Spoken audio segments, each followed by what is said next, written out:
Hey, welcome to Hot Takes. I'm your host, James Scott, here to analyze anything and everything interesting. Let's dig into today's topics. So I'm recording now. So first and foremost, everyone, we have a guest on James's podcast today, which is Leigh. So Leigh, if you want to say hi, really Hello. quick. So I had mentioned to James a while ago about, I asked him a question: is baseball a dying sport? And so I listened to a podcast. It was a couple days ago, and it made me think of you, James. And so this person was and Leigh can also weigh in on this as well. The person is the head of 100 Thieves, which is the esports gaming company. And he specifically brought up baseball. He was like that he's a longtime baseball fan. He's loved baseball since he was a little kid. But the thing is that baseball is dying. And that every time a baseball fan dies, an esports fan is born. And then he went into how basically baseball is not really doing anything to kind of like popularize the sport itself and things like that and everything. And just how it all has to do with attention. It all has to do with attention and keeping people's attention, and how games are much better at keeping people's attention, which is why he's equating to traditional. And I feel like he was picking on baseball a little bit, but he really picked on baseball. So yeah, There are similar scandals in other sports, yet baseball is always the one that gets it the hardest. I don't know. I guess it's maybe because it's the oldest. And by the way, this thing, baseball has been dying thing, has been going on for decades and decades now. I keep hearing this. Oh, it's dying. It's dying. If it was dying, it would have died by now. As according to the baseball, a documentary by Ken Burns. Absolutely incredible documentary. Oh God, the owner of the St. Louis Browns, whose name I can't remember. Right. Oh goodness. Well, yeah, I know who you're talking about. The guy who owned the White Sox as well. Bill Veeck.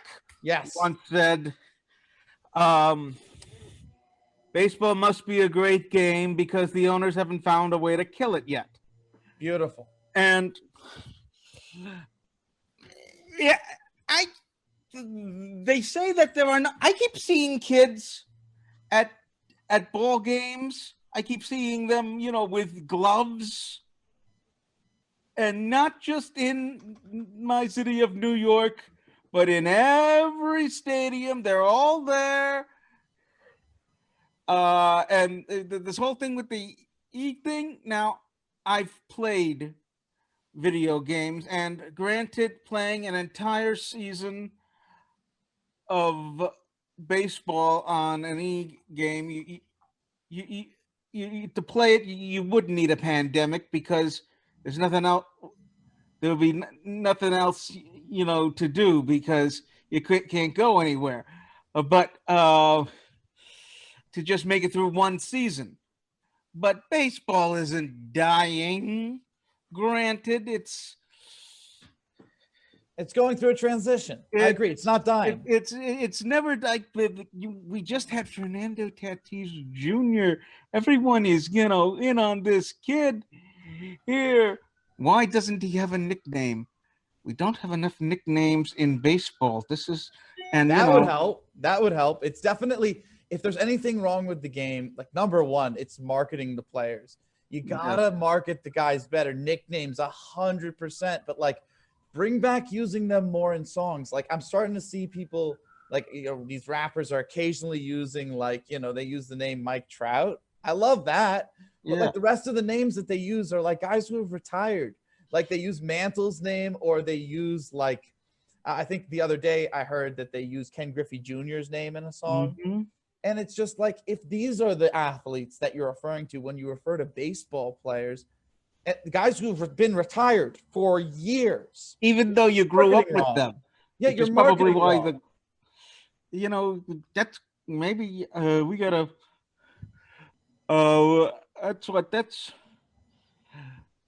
that's why MLB has to hire me, because I would, be in there with, okay, you need nicknames for everybody. There you go. Yeah. I want to do this whole documentary idea. Or we need a couple of stage plays to be written about, and it's got to be like Disney with everything. As a matter of fact, there should be a baseball like Disney World somewhere in this country, somewhere in California or in or New York, in Florida, Arizona, some where for hotbed. 24 hours a day you can have all of these roller coasters and things around. But of course, no one's going to listen to me because I'm not a nobody. That's what. But at least. All of us. MLB at least opened up their own store here in New York. Yes. Oh, I love that. I love the NBA has had a store on Fifth Avenue for years, and I just was in MLB's store this weekend, and it's right. Well, not technically not right across the street from Radio City. It's a block from Radio City, or half a block away from Radio City. I'm forgetting how far. It's around the everything area. Is. Yeah. But it's all in walking distance of Rockefeller Center. But you just have to want also maybe just one. Just want one World Series game during the day. Oh, just man. One World Series game. All of at least a 4 o'clock start. Just give me a 4 o'clock start Eastern Standard Time. That. Yeah. Okay. And I know. Just give me game 3 Eastern Standard Time, 4 o'clock. And the other thing I want to bring up, a lot of people when they talk about, and I think Chris, you mentioned something alluding to this at minimum, is game length, attention span, and everybody keeps saying that, like, oh, you need to take this away or this away to make games shorter. And I'm just like, no, you're thinking about it completely backwards. If you're taking things away from the game to make it shorter, you're going to take the beauty away from the pacing of the game. Like when they stopped batters from being able to come up with the second base. Okay, you want to try put in new rules. Okay, I can understand that, but where do they come up with second base? And I know that the younger generation saying, yeah, I like it. It's neat. The runner on second base. He's at second base. Give me a break. Okay, so I don't know if the fans know what we're talking about here, but after the 10th inning, there was this last year a rule where somebody was put on second base after the 10th inning. So no matter what, there's going to be a runner on second base after the 10th inning. Now, I don't think that rule's staying this year, but that was one of the most ridiculous rules that I've ever heard. Wait, I don't understand. Wait, guys, wait. So you're going to have to also break it down for me as well. So, okay. Yeah. So as I'm understanding it right now, because I also, and this is part of what we have to remember, is that you have to break things down for people who are potentially listening and stuff like that. So you're alluding to, not alluding, but you're telling me and telling everyone that there was a new rule change. There were a lot of new rule changes, but specifically the second base rule change that after a 10th inning, so if the game stretches after 9 innings, well, so in the 10th inning or later,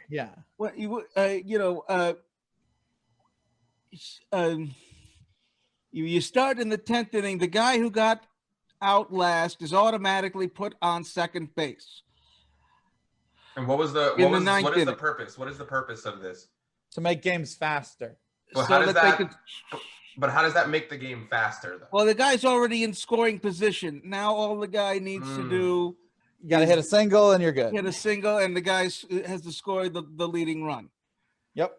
And it's like, no, we And want. also batters like stepping out of the batter's box. That's the one that bothers me more than any other rule. Cause that's in any normal season. That's one they're going to have this year. That's one that they've had 2 years ago. And that one bothers me because I used to be able to go to the ballpark and I sit down next to whoever I was going to the ballpark with. And I'd be like, hey, so-and-so's about to come up, and the pitch would come in and, strike one. And I'd be like, okay, well, the next pitch the pitcher's probably going to throw is a breaking ball, and he's probably going to go away from him because it's a pull hitter. So he's either going to take it, or if he ends up leaking it over the plate, then he's going to swing at it, and he might have a chance of doing damage here. And then the pitch would come in. Now, because you can't step out of the box, I don't have any time to say that to the person who's next to me in the ball game. And it's just next pitch, next pitch, next pitch. I have to give a abbreviated recap of what might happen in the next inning in between innings, because it's the only time I can talk to the person I'm going to the game with. At the beginning and the end of the day, it's not about game length. It's about the activity in the game. There's not enough hits, scoring opportunities. There's not enough base running in the game. I blame the shift more than I blame anything else. It has absolutely killed the ability to hit singles, specifically for lefties. Personally, I think it's terrible that anytime the shift is put on, that the batter should automatically try to hit the opposite field, purposely. Yes. Ideally, if they can, but not all batters have the contact skill to do that at the big leagues, unfortunately. Of course they don't. Yeah. And the 7th inning double headers. Now, what are your opinions on double headers that are 7 innings only? So I have conflicting opinions. First and foremost, if there's double headers, I want it's a lot of baseball, so I can understand them wanting to go 7 innings with double headers. But in general, if you're going to make the game shorter, don't change any rules. Take it from 9 innings to 7 innings, because outside that, it's the same exact game, just shorter. But even then, it doesn't sit with me well as somebody who grew up a baseball fan and likes to get their 9 innings. There are 9 innings of a baseball game. Yes, exactly. That's how it's always been. And so if you're going to shorten the game instead of adding more action, you can't change the rules, because that's going to kill baseball. You've already started to kill it. The only thing that you can do without killing the rules is to make it a 7-inning game. And I'm just happy that they got the DH out of the NL. Well, I mean, it might come back in a year, to be completely fair. I don't mind it. It makes everything even. Yeah, I know. Now both Dom Smith and Pete Alonso now they have to play the field. Can both hit, and not either, and only one of them has to take the field. Ideally, but the game was made for pinch hitting, pitchers hitting. Pinch hitting still happens late in games. I'll say pinch hitting still happens late in games. Joe Madden's even proved, like, he'll take a pitcher out of a game for a certain batter, and he'll feel comfortable putting that guy in left field for a batter and then taking him out of left field and putting him back on the mound. I think all that late game action that, like, people say is like only in the NL no, it's not only in the NL. It's just late game. You have to remove the pitcher for a batter. And in the NL, they don't get a DH. They don't get a guy who can just hit. So you have to immediately go to your backup shortstop or your backup catcher or your 4th outfielder, who are limited players. Either they hit lefties or they hit righties. And then the next inning, you bring in a lefty or a righty, depending on what they don't hit. And you have to bring in the other guy. So I understand the whole double switch thing. But at the same time, the AL deals with the same things, because in your lineup, you're going to have batters who can't hit lefties for some reason because they're a lefty and they have a hitch in their swing, or who can't hit certain types of pitches, or who are not good base runners. So you still have late game action. It's just like it's forced upon you in the NL, and very few NL teams have the players to make it work these days. Rosters aren't that deep typically, unless you're like the Dodgers, There's still 25 men on a club. I'm hearing they might expand it this year, actually, which is exciting to say the least. Yes. But at the same time, they're taking away, lefty one out guys, Lugies as they call them. They're making it so that a batter has to face a minimum of 3, or a pitcher has to face a minimum of 3 batters. I don't mind every time they come out. Me neither. I mean, it's going to make unless more of offense, course he comes in with 2 outs, gets the one, and has to come into the next inning. And yeah, you don't make him come into the next inning if he's already got to be 3 batters minimum. That's where it gets really confusing for me because I think they allow you to switch. No, it's 3 batters. They have to face 3 before you take them out. Like, unless it's an injury, you have to face 3. And that's like where it's just, because on one hand, I'm okay with it, right? Because, lefty one out guys are there to get out only one type of batter. They play against one batter in like their games. I think it's a waste of a roster spot. I always have. And it'll bring in more offense. But on the other hand, you can't bring in a guy to get the last out without bringing him into the next inning. So that can get complicated. I'm hearing. So we started off with James has some ideas to why viewership may be down, but yes. Leigh's saying that he's been hearing forever that the sport's dying. He's right. He's right though. I can definitely see Leigh's point of view where it's like he's definitely been hearing forever that the sport's dying, and it's like it's not dying, but there does seem to be a consensus of that viewership. It isn't dwindling, but viewership's not like what it used to be. Yeah. So what do you think, other than rule changes, what do you think are the major hurdles that are like marketing? So you say marketing and possibly a salary cap. And salary floor, both. And floor. There's a lot of teams that have a lot of money. Like if you look at the amount of money each owner has, for instance, like there are a bunch of teams that have more money. Like their owner has more money, and they bring in a lot of money. And you're talking about the owners have more money than the Steinbrenners. And the Yankees are yet able to, spend as much as they are. Now, granted, the Yankees are the Yankees. They have their label. They're able to pull in money from around the world as the Yankees. So it's not just the owner's money, but it makes you realize with what like Steve Cohen of the Mets has been doing after joining and becoming their owner in one offseason, he's turning everything around, spending all of this.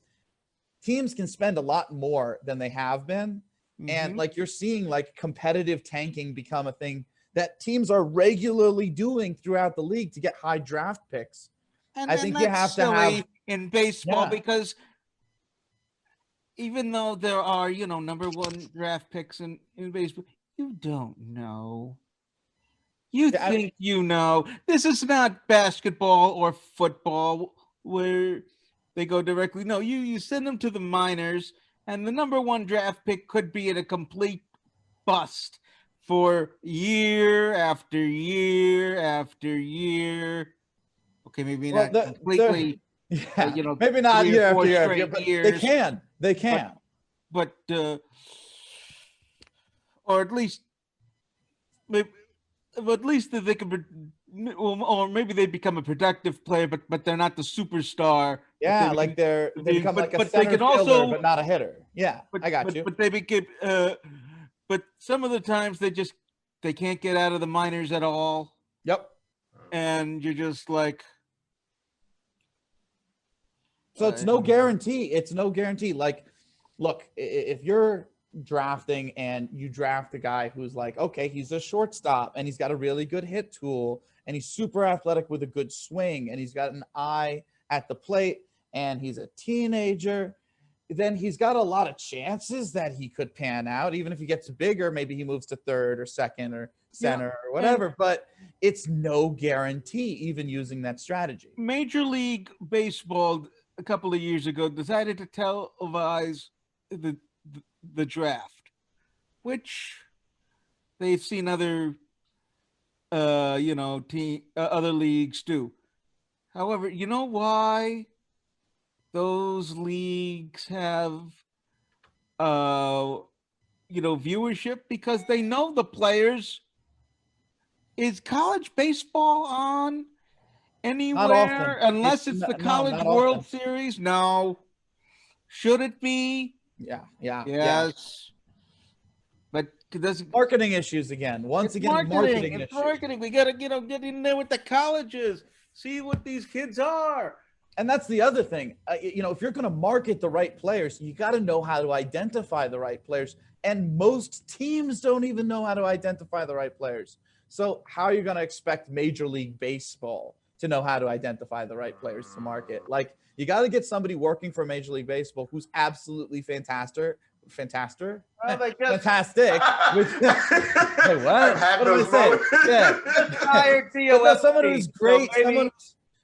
Theo's great with GMing, but like he also had a team working behind him. Like Theo without his team's not nearly as successful. Like for instance, when Theo was with his team in Fenway, they did great, and then when his team left, he was kind of okay. And then when his team joined him again with the Cubs, they did it again, and then everybody started leaving again, and he was only okay. You say you want to work for Major League Baseball. I'll tell you, I do player analysis. I'll tell you who to market. I'll tell you who's going to be good for the next 10 years. Yeah. I'd love to help out with something like that. My goodness. But yeah, marketing is one of the big things outside of straight up rule changes. And then outside that, I have no clue why when you go to the ball game, every single time, like, look, okay, I get it. You're going to play Cotton Eye Joe. That's a classic or whatever, right? But I don't get why most of the songs were made before I was born. So how are you going to get the young kids to come to the ballpark if none of their music's being played? Guy comes up to the plate. Well, send them. Maybe they have a walk-up song that the kids like, maybe, but a lot of time they don't. Make the stadium music, not always the YMCA, and gotta keep the YMCA, but not always. I'm having flashbacks. Like I'm literally having flashbacks. No. You have to have music that people can actually hear. Yes, good music. People. No, I'm talking about that you know the language too. So I think what Leigh's saying is, and this is something I was gonna say, is that also the music. The last time I ever went to a game, I couldn't comprehend what music they were. What song they were playing because the speakers are so outdated and the whole stadium, in fact, is so outdated. Oh my goodness! It's like it's just what like, stadium were you at? So the last a lot of stadiums were outdated. A lot of stadiums were outdated. The last time I've ever been to a baseball game, I'm gonna date myself here. Oh goodness, here we go. I'm gonna cringe so hard. The last time I was at a baseball game was right before the pandemic. I think it was a Yankees game, but it was like years ago. I think like college. Oh, who was playing for them? We can tell you what year that was. God, it was like 2012. Oh, so Jeter was still playing. Cano must have still been there. Granderson was with the team that year. Yes. Teixeira was there. A-Rod was there. Although I think he might have been hurt part of that year or suspended or something. Randy Johnson had retired at that point. Yeah, no, he wasn't there at that point in time. I think that might have been when Russell Martin had taken over for Posada at catcher. They had Swisher in right field, who was left over from the championship year. Gardner was in left. Yep. Okay, that's the team. Yeah. All right. Yeah. I'm telling you, as a Yankee fan, like I really got interested when they won the World Series in 2009 after being, I was in Connecticut for a large part of my childhood. I had to watch the Red Sox win the World Series 2004, 2007. Then the Yankees win the World Series. And don't tell me about your Red Sox suffering.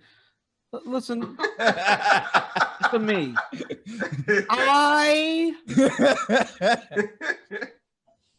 In the 1980s, my parents built a house in Bridgehampton, and before they was able to get cable out there, the only thing that we could get was the Connecticut stations, and maybe sometimes you could get the Channel 20 would do a Mets game, and but you could almost never see Yankees the game was on 55 and it was grainy, but always on NBC 30 were these Red Sox games. And I had to endure Wade Boggs, Roger Clemens, you're speaking to the choir, man. You're preaching to the choir here. And a whole bunch of other guys, Dwight Evans, although Dwight Evans by that time was, Dwight Evans was still playing. All of those guys, Mike Greenwell. Hey, but you beat him in 86, though. You beat him in 86, though. The first game I ever actually saw was Game 6. Oh, wow. That's beautiful. I didn't stay up to see the... Still, though, congratulations, though. Absolutely. But no, when you say that, I'm like, oh, my God, I totally identify. Because during those years where the Red Sox won in 04... I was put to sleep. And during those years where the Red Sox won in 07, okay, I was in Connecticut. I was at a boarding school in Connecticut. Where I was in a boarding school in Connecticut from 1990 to 93. So, okay, you know what I'm talking about. But during those years, if you're a Yankee fan in Connecticut, New England, and the Red Sox are just beating you, World Series rings now after not winning for Connecticut is, they're saying that the Ruth or 33 because the Mets and when Yankees, the Red Sox are winning multiple World Series after 86 years, the Yankee fans that are the other 50% are dead quiet. I cannot tell you how much I had to deal with. But your team has the worst defense in history, and my team, we've turned around the curse on you. You're never winning a World Series. And then we finally win one in 09. I'm done with the boarding school. I'm like, okay, life begins, Guys, we're off topic. This is definitely a 2-part episode. Yeah. Because I got to come back because I got to leave.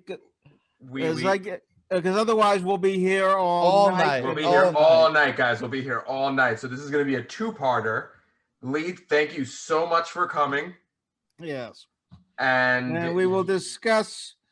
We'll discuss why this is a real concern and a real pain, because not only have I had to deal with 3 Red Sox championships, all on top of just one little year, but right after all of that happened, we finally built a team that could do it, and I watched the whole development, and then the Astros cheated us out of 2 championships.